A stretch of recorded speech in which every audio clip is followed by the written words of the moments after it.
ಮಹಾರಾಜರಿಗೆ ಏನೋ ನೈತಿಕತೆ ಇದ್ರೆ ಬಹಿರಂಗ ಚರ್ಚೆಗೆ ಇಲ್ಲಿ ಬನ್ರಿ, ಪಬ್ಲಿಕ್ ಮುಂದೆ ಎಲ್ಲ ಉಸ್ಕೊಂಡು ಕೂತ್ಕೊಂಡು ಮಾತಾಡೋದಲ್ಲ. 4 ಜನ ಪಟಾಲಂಗಳನ್ನ ಹಾಕೊಂಡು ಒಳಗಡೆ ಸೋರ್ತಾ ಇದೆಯಲ್ಲ, ಕಪ್ಪು ನಾರ್ತಿದೆಯಲ್ಲ ಅರಮನೆ, ಎಪ್ಪ ಕೂತವನಲ್ಲ ಯಾರು ಮಹಾರಾಜ ಅನ್ನೋ ಗೊತ್ತಿಲ್ಲ. ಅವ್ರಲ್ಲಿ ಏನಾಗಿದೆ ಅಂತ ಒಳಗಡೆ ಹೆಗಣ ಬಳಸಾಕೊಂಡವ್ರಲ್ಲಿ ಸಾವಿರ ಪಾರ್ವಾಳಗಳಿಗೆ ಅನ್ನ ಹಾಕೋದು ಕಿಚ್ಕೋ ಅಂತ ಹೇಳೋರು ಸಾಮಾನ್ಯವಾಗಿ ಜನರಿಗೆ ಕೆಲಸ ಮಾಡ್ತಾರೆ ಅವರು. ಅದೆಲ್ಲ ಹೇಳೋದು. ಸ್ನೇಹಿತರೆ, ನೀವು ಮೈಸೂರು ಅರಮನೆ ಪ್ರವಾಸ ಹೋದಾಗೆಲ್ಲ ಸಾಕಷ್ಟು ಪಾರಿವಾಳಗಳನ್ನು ಆವರಣದಲ್ಲಿ ನೋಡಿರ್ತೀರ. ಇನ್ನು ಮುಂದೆ ಆ ಪಾರಿವಾಳಗಳು ನಿಮಗೆ ಕಾಣದೇ ಇರ್ಬೋದು. ಯಾಕೆಂದರೆ ಕೆಲ ದಿನಗಳ ಹಿಂದೆ ಮೈಸೂರು ಸಂಸದ ಹಾಗೂ ನಮ್ಮ ಯುವರಾಜರಾಗಿರುವಂಥ ಯದುವೀರ್ ಅವರ ನೇತೃತ್ವದಲ್ಲಿ ಒಂದು ಸಭೆ ನಡೆಯುತ್ತೆ. ಆ ಸಭೆಯಲ್ಲಿ ಕೆಲವು ಆ್ಯಕ್ಟಿವಿಸ್ಟ್ಗಳು, ಕೆಲವು ಎನ್ವಿರಾನ್ಮೆಂಟಿಸ್ಟ್ಗಳೆಲ್ಲ ಸೇರಿಕೊಂಡಿರ್ತಾರೆ. ಅವರು ಒಂದು ನಿರ್ಣಯ ತೆಗೆದುಕೊಂಡಿದ್ದಾರೆ. ಏನು ಅಂತಂದರೆ, ಈ ಪಾರಿವಾಳಗಳಿಂದ ನಮ್ಮ ಮೈಸೂರು ಅರಮನೆಯ ಸೌಂದರ್ಯ ಧಕ್ಕೆ ಆಗ್ತಾ ಇದೆ. ಅಂದರೆ ಅವುಗಳ ಮಲಮೂತ್ರಗಳಿಂದ ಈ ಸ್ಮಾರಕಗಳು ಮೇಲೆ ಬಿದ್ದು ಅದು ಶಿಥಿಲಾವಸ್ಥೆಗೊಳ್ತಿದೆ. ಹಾಗಾಗಿ ಇವುಗಳಿಗೆ ಆವರಣದಲ್ಲಿ ಆಹಾರ ಹಾಕಬಾರ್ದು. ಮತ್ತು 300 ಇದ್ದಂತಹ ಪಾರಿವಾಳಗಳು ಈಗ 3000 ಆಗಿದ್ದಾವೆ ಅಂತ ಹೇಳಿ ಒಂದು ಚರ್ಚೆ ಮಾಡ್ತಾರೆ.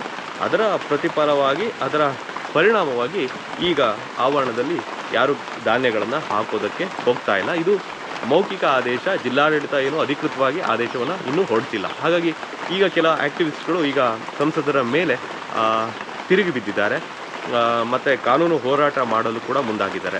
ಜೊತೆಗೆ ಒಂದೇ ದಿನ ಆಹಾರವಿಲ್ಲದೆ ಈ ಪಾರಿವಾಳಗಳು ಮೈಸೂರು ಅರಮನೆಯ ಸುತ್ತಮುತ್ತ ಗಿರಿಕೆ ಹೊಡಿತಾ ಇದ್ದಾವೆ. ಅದರಲ್ಲೂ ಬಹಳ ಮುಖ್ಯವಾಗಿ ಈಗಾಗಲೇ ಏನು ನಮ್ಮ ಆನೆಗಳನ್ನು ಟ್ರೈನ್ ಮಾಡ್ತಿದ್ದಾರೆ ಇದಕ್ಕೆ, ದಸರಾ ಫೆಸ್ಟಿವಲ್ಗೆ, ದಸರಾ ಪ್ರೊಸೆಷನ್ಗೆ. ಆ ಭಾಗಗಳಿಗೆ ಹೋಗ್ಬಿಟ್ಟು ಈ ಪಾರಿವಾಳಗಳು ಆಹಾರವನ್ನು ಹುಡುಕ್ತಾ ಇದ್ದಾವೆ. ಆ ಥರದ ಫೋಟೋಗಳು, ವಿಡಿಯೋಗಳು ಕೂಡ ನಮಗೆ ಸಿಗ್ತಾ ಇದ್ದಾವೆ. ಇದೊಂದು ಹೊಸ ಸಂಘರ್ಷ, ಜನರಿಗೆ ಹೊಸ ಥರ ಅರ್ಥ ಆಗಬೇಕಾಗಿರುವಂಥ ವಿಷಯ. ಪ್ರಾಣಿ ಇರಲಿ, ಪಕ್ಷಿ ಇರಲಿ ಅಥವಾ ಮನುಷ್ಯ ಇರಲಿ, ಇಂಬ್ಯಾಲೆನ್ಸ್ ಆಯಿತು ನಮ್ಮ ಅರ್ಥದಲ್ಲಿ ಅಂತಂದರೆ ಇದೇ ಥರ ಸಮಸ್ಯೆ ಬರ್ತಾ ಇರುತ್ತೆ. ಈ ಪಾರಿವಾಳಗಳ ಉಪಟಳಗಳ ಒಂದು ಅಧ್ಯಯನ ಇದು ಬಹಳ ವರ್ಷಗಳಿಂದ ಇದೆ. ಇವ್ರು ಹೇಳೋ ಪ್ರಕಾರ ಅದೇ 300 ಇರೋದು 3000 ಆಗಿದೆ ಅಂತ ಹೇಳ್ತಾರೆ. ಅದು ಕೂಡ ಸಮಸ್ಯೆನೇ. ಒಂದು ವೇಳೆ ಅವುಗಳು ಸತ್ತಿದ್ರು ಕೂಡ ಹೆಗ್ಗಣಗಳು ಬರ್ತವೆ, ಅವುಗಳು ಬಿಲ ತೋಡ್ತಿದ್ದಾವೆ ಒಳಗಡೆ ಅಂತ ಹೇಳ್ತಿದ್ದಾರೆ. ಅಂದರೆ ಈ ಪಾರಿವಾಳಗಳು ಒಳಗಡೆ ಹೋಗೋದನ್ನ ಯಾರೂ ಕಂಟ್ರೋಲ್ ಮಾಡೋಕ್ಕಾಗಲ್ಲ. ಅವೆಲ್ಲ ಆರಾಮಾಗಿ ಓಡಾಡ್ತವೆ. ಹಾಗಾಗಿ ಸಹಜವಾಗಿ ಇರ್ಬೋದು ಧಕ್ಕೆ ತರುವಂಥ ಸಮಸ್ಯೆಗಳಾಗಿರ್ಬೋದು. ಆದರೆ ನಿಧಾನವಾಗಿ ಹಂತವಾಗಿ ಇವುಗಳನ್ನು ಕಡಿತಗೊಳಿಸಬೇಕು. ಇಲ್ಲಾಂದರೆ ಇವು ಬೇರೆ ಕಡೆ ಹೋಗಿಬಿಟ್ಟು ಇನ್ನೆಲ್ಲೋ ಡೆಪಾಸಿಟ್ ಆಗ್ತವೆ, ಇನ್ನೆಲ್ಲೋ ಸಮಸ್ಯೆಗಳನ್ನು ಕೊಡ್ತವೆ ಮತ್ತು ಇವುಗಳು ಸಾಯಲೂಬಹುದು. ಹಾಗಾಗಿ ಸ್ವಲ್ಪ ಹುಷಾರಾಗಿ ಇದನ್ನು ನಿರ್ವಹಣೆ ಮಾಡಬೇಕು. ಒಂದೇ ಸಾರಿಗೆ ಅವುಗಳಿಗೆ ಆಹಾರ ಹಾಕ್ತಾ ಇರೋದು ಕೂಡ ಒಂದು ಸಮಸ್ಯೆ ಅಂತ ನನಗೆ ಅನಿಸುತ್ತೆ. ನೋಡಿ, ಈಗ ಪ್ರೊಫೆಸರ್ ನಂಜೇರಾಜ ಅರಸವರು ಕೂಡ ಈಗ ಆವರಣದಲ್ಲಿ ಬಂದುಬಿಟ್ಟು ಮಹಾರಾಜರ ವಿರುದ್ಧ ದನಿ ಎತ್ತಿದ್ದಾರೆ. ಅವರ ವಾದ ಏನು ಅಂತ ಹೇಳಿ ಕೂಡ ಈ ವಿಡಿಯೋದಲ್ಲಿದೆ, ನೋಡಿ. ಫೋನ್ ಮಾಡಿ, ವರ್ಕಿಂಗ್ ಅವರ್ಸ್ ಅನ್ನೋದಿಲ್ಲ ಕಮಿಷನರ್ಗೆ, 24/7 ಅವರು. ಬಟ್ ಎಲ್ಲಿ ಯಾವ ಟೈಮಲ್ಲಿ ಎಲ್ಲಿರ್ತಾರೆ ಅಂತ ಗೊತ್ತಿರಲ್ಲ. ಫೋನ್ ಮಾಡಿಕೊಡಿ, ಫೋನ್ ಮಾಡಿಕೊಡಿ, ಎಲ್ಲಿದ್ದಾರೆ ಅಲ್ಲಿ ಹೋಗಿ ಮಾತಾಡೋಣ. ದಯವಿಟ್ಟು ದುಃಖ ಅವ್ರಿಗೆ ಫೋನ್ ಮಾಡಿ ಎಷ್ಟೊತ್ತಿಗೆ ಸಿಗ್ತಾರೆ ಕೇಳಿ. 10:00ವರೆಗೆ ಬನ್ನಿ. 10:00ವರೆಗೆ ಒಂದು ಕಾರ್ಯಕ್ರಮ ಇದೆ ಅಲ್ಲೇ ನಮ್ಮ ಕಾರ್ಪೊರೇಷನಲ್ಲಿ 10:00ವರೆಗೆ ಒಂದು ಕಾರ್ಯಕ್ರಮ ಇದೆ. ಆ ಕಾರ್ಯಕ್ರಮ ಮುಗಿಸ್ಕೊಂಡು ಇಮಿಡಿಯೇಟ್ 10:00ವರೆಗೆ 11 ಗಂಟೆವರೆಗೆ. ನಿಮ್ದು ಮುಗಿದ್ಮೇಲೆ ಭೇಟಿ ಆಗದ, ಮುಗಿಯಕ್ ಮುಂಚೆ ಭೇಟಿ 10:00 ಅಂದ್ರೆ ನೀವು ಮೀಟಿಂಗ್ ಅಲ್ಲಿ ಇದ್ರೆ ನಾವು ಮುಂಚೆ ಕಾಯ್ತಾ ಅದೆಲ್ಲ ಹೇಳ್ಬೇಡಿ, ಅದಾಕ್ಬೇಡಿ ಇದಾಕ್ಬೇಡಿ, ಇದು ಪ್ರಜಾಪ್ರಭುತ್ವ, ಚಳುವಳಿಯಿಂದನೇ ಸ್ವತಂತ್ರ. ಅವೆಲ್ಲ ನೀವು ಹೇಳ್ಬಾರ್ದು. ನೀವು ಕಾನೂನು ಪ್ರಕಾರ ಏನು ಆಕ್ಷನ್ ತಗೋಬೇಕು ನೀವು ತಗೋಬಹುದು. ಅದು ನಿಮಗೆ ಬಿಟ್ಟಿದ್ದು. ಮ್ಯಾನ್ ಹ್ಯಾಂಡ್ಲಿಂಗ್ ಮಾಡೋದು, ಮುಟ್ಟೋದು ಅವೆಲ್ಲ ಮಾಡಂಗಿಲ್ಲ. ನೀವೇನಿದೆ ಪೊಲೀಸ್ ಪ್ರೊಟೆಕ್ಷನ್ ತಗೊಂಡು ನೀವು ಮಾಡ್ಕೋಬೇಕು. ಅದನ್ನ ಕೇಸ್ ಹಾಕ್ಬೇಕು, ಅದು ನೀವು ಬಿಟ್ಟಿದ್ದು. ನಾವು ಕೋರ್ಟಲ್ಲಿ ಫೈಟ್ ಮಾಡ್ತಾರೆ. ಮ್ಯಾನ್ ಹ್ಯಾಂಡ್ಲಿಂಗ್ ಮಾಡೋದು, ಮುಟ್ಟೋದು ಅವೆಲ್ಲ ದೌರ್ಜನ್ಯ ಎಲ್ಲ ಬೇಡ. ರಿಕ್ವೆಸ್ಟ್, ಹೊಟ್ಟೆ ಹಸುವು ರಿಕ್ವೆಸ್ಟ್ ಇಲ್ಲ. ಪಾರಿವಾಳಗಳು ಮುಟ್ಟಂಗಿಲ್ಲ, ನಮ್ಗೆ ಮುಟ್ಟಂಗಿಲ್ಲ. ಅದೇನಿದ್ರೆ ಪೊಲೀಸ್ ಇಲಾಖೆ ಮುಟ್ಟಬೇಕು ಅಷ್ಟೇ, ನೀವು ಮುಟ್ಟಂಗಿಲ್ಲ. ಸಾವಿರ ಪಾರ್ವಾಳಗಳಿಗೆ ಅನ್ನ ಹಾಕೋದು ಕಿಚ್ಕೋ ಅಂತ ಹೇಳೋರು ಸಾಮಾನ್ಯವಾಗಿ ಜನರಿಗೆ ಕೆಲಸ ಮಾಡ್ತಾರೆ ಅವರು. ಅದೆಲ್ಲ ಹೇಳಕ್ ಹೋಗಲ್ಲ. ಪಾರ್ವಾಳಿ ಆದೇಶ ಇದೆ, ಬರವಣಿಗೆ ಬೇಕು. ಮಾತಾಡ್ತೀನಲ್ಲ, 10:00ವರೆಗೆ ಹೋಗ್ತೀನಿ. ಕಾನೂನು ಒಳಗಡೆ ಅವಕಾಶ ಇದ್ರೆ ಮಾಡೋಣ. ಕಾನೂನು ಅವಕಾಶ ಇಲ್ಲಾಂದ್ರೆ ಬೇಡ. ನಾವು ಸಂವಿಧಾನಕ್ಕೆ ಪರ ಇರೋರು. ಕಾನೂನಲ್ಲಿ ಎಲ್ಲೂ ಮಾಡಬೇಡಿ ಅಂತ ಎಲ್ಲೂ ಇಲ್ಲ. ಮುಚ್ಚ ಉಳಿದು ದೊಡ್ಡ ಆಗ್ತಿದೆ, ಅಡ್ಡಿ ಸ್ವಚ್ಛ ಮಾಡ್ತಿಲ್ಲ, ಪ್ಲಾಸ್ಟಿಕ್ ಪ್ಯಾಕಿನ ಬ್ಯಾನ್ ಮಾಡೋಕ್ಕಾಗ್ತಿಲ್ಲ. ಮೇಡಮ್, ಅರಮನೆ ಸೋರ್ತಿದೆಯಲ್ಲ, ಪಬ್ಲಿಕ್ ವಿಷಯಾಂತರ ಆಗುತ್ತೆ. ನಗರ ಪಾಲಿಕೆಯವರು ಊರನ್ನ ಪಬ್ಲಿಕ್ ಮೀಟಿಂಗ್ ಮಾಡಿದ್ರು. ಮೀಟಿಂಗಲ್ಲಿ ಹೇಳೋದು ಬೇರೆ. ಆದೇಶ ಮೌಖಿಕವಾಗಿ ಯಾವ ಇಲ್ಲ ಅಲ್ಲಿ ಪರ್ಮಿಷನ್ ನಗರ ಪಾಲಿಕೆ ಪರ್ಮಿಷನ್ ಕೊಟ್ಟರೆ ಆಗ್ತದೆ. ಅವತ್ತು ಎಲ್ಲ ಹೇಳಿದ್ರು ಕಮಿಷನರ್ ಬಂದಿರಲ್ಲ. ಕಮಿಷನರ್ ಬಾಯಿ ಕೈ ಬಿಡ ಬರುವಾಗ ಮತ್ತೆ ಇವತ್ತು ಕಮಿಷನರ್ ಹತ್ರನೇ ಮಾತಾಡೋಣ ಗುರುಗಳೇ. ಅಧಿಕೃತವಾಗಿ ಇದರಿಂದ ಏನು ಇವ್ರೇನು ಆರೋಪ ಮಾಡ್ತಿರಲ್ಲ, ಆರೋಪ ಏನು ಮಾಡ್ತಿರಲ್ಲ ಯೂರಿಕ್ ಆಸಿಡ್ ಏನೋ ಬಿಡುಗಡೆ ಆಗಿ ಸಮಸ್ಯೆ ಆಗುತ್ತೆ ಅಂತ, ಅದ್ರ ಬಗ್ಗೆ ವರದಿ ಕೊಡಬೇಕು ಅವರು. ಸುಮ್ಮನೆ ಯೂರಿಕ್ ಆಸಿಡ್ ಬಿಡುಗಡೆ ಆಗುತ್ತೆ ಸಮಸ್ಯೆ ಆಗುತ್ತೆ ಮಾತಾಡೋದು ಅದನ್ನ ಮಾಡೋಣ. ಕಾನೂನು ಪ್ರಕಾರ ಏನಿದೆ ಕಾನೂನು ಬಿಟ್ಟು ಏನು ಮಾಡೋದೇನು ಬೇಡ ಸರ್. ಇದು ಅಪೀಲ್ ಹೋಗೋಣ.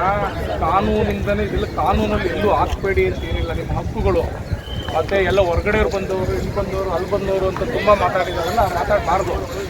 ಇದು ಕನ್ನಡದವ್ರ ಮಧ್ಯೆ ನಮ್ಮಲ್ಲಿರೋ ಸಮಾಜನ ಸ್ವಾಸ್ಥ್ಯನ ಹಾಳು ಮಾಡ್ತಾ ಇದ್ದಾರೆ ನನ್ನ ಅಭಿಪ್ರಾಯದಲ್ಲಿ. ಏನಕ್ಕಂದ್ರೆ ನಾವು ಅಂಟ್ಕೊಂಡಿರ್ತಾರೆ ಎಲ್ಲ ಸಮಾಜದವರು ಇದೀವಿ.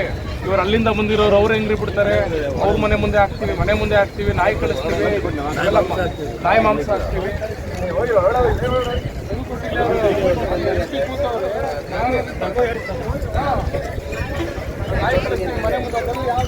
ರೌಡಿಸಮ್ ಏನ್ರಿ? ಯಾವ ಪ್ರಭುತ್ವದಲ್ಲಿ ಇದ್ದೀವಿ ನಾವು, ಯಾವ ನಾಡಲ್ಲಿ ಇದ್ದೀವಿ ನಾವೆಲ್ಲ.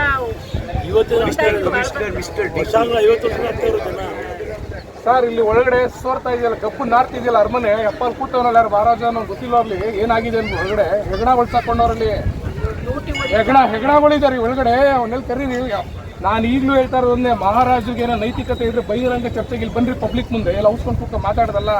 4 ಜನ ಪಟಾಲಂಗಳನ್ನ ಹಾಕೊಂಡು ಅವನಲ್ಲಿ ಧಮಕಿ ಹಾಕೊಂಡು ರೌಡಿಸಮ್ ಮಾಡ್ಕೊಂಡು ಯಾರೋ 4 ಜನ ಕೂರಿಸ್ಕೊಂಡಿದ್ರಿ ಏನ್ರಿ ಅರ್ಥ?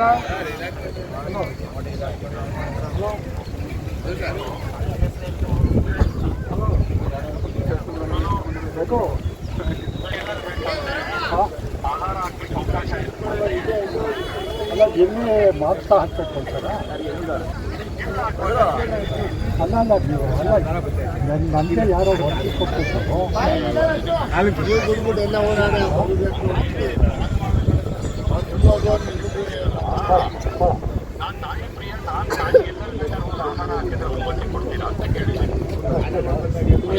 ಅವ್ರು ಎಲ್ಲೆಲ್ಲಿ ಬೇಕು ಅಂತೇಳಿ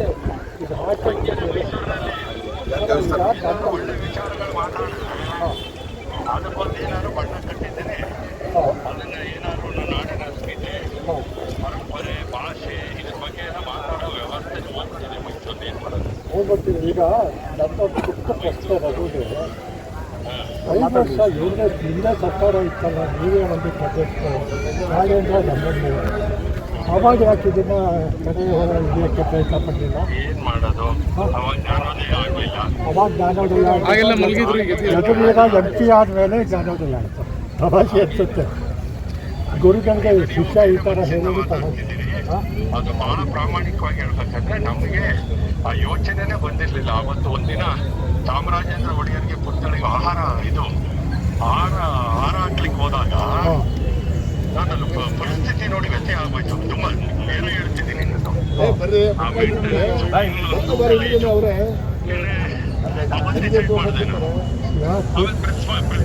ಕೊಟ್ಟಿದ್ದು ಫಸ್ಟ್ ಅದನ್ನ ಗಮನಕ್ಕೆ ಹೇಳ್ತಾ ಇದ್ದೀನಿ. ಅದು ಅಂಬೇಡ್ಕರ್ ಸ್ಟ್ಯಾಚ್ಯೂ ಸುತ್ತ ಒಳ್ಳೆ ಪಲ್ಯ ಥರ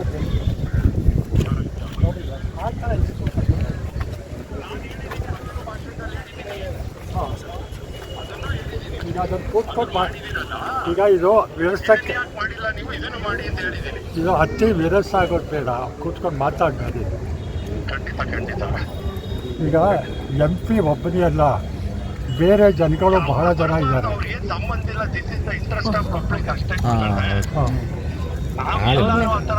ಪದ ಸಂಸ್ಕೃತಿ ಮರೆತು ಮಾತಾಡಿರೋದು ನೋಡಿದ್ದೀರಾ ನೀವು? ಅದಕ್ಕೆ ನಾನು ಇಲ್ಲ ಫೋನ್ ಹಾಕಿ ಬರ್ತಿದ್ದೆ. ಪದ ಸಂಸ್ಕೃತಿಯ ಪ್ರಶ್ನೆ ಕೂತ್ಕೊಂಡು ಚರ್ಚೆ ಮಾಡೋಣ.